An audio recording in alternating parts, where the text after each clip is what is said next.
How to copy a tweet link on Twitter. Hello guys, in today's video I'm gonna show you how to copy a tweet link on Twitter easy and fast. So all what you have to do guys is go to Twitter. Now choose the post or the tweet that you want to copy the link of.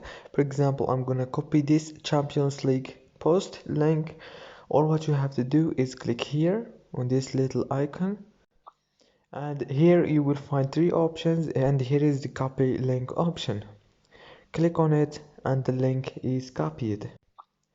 If this video was helpful for you, please don't forget to like and subscribe, and thank you so much for watching.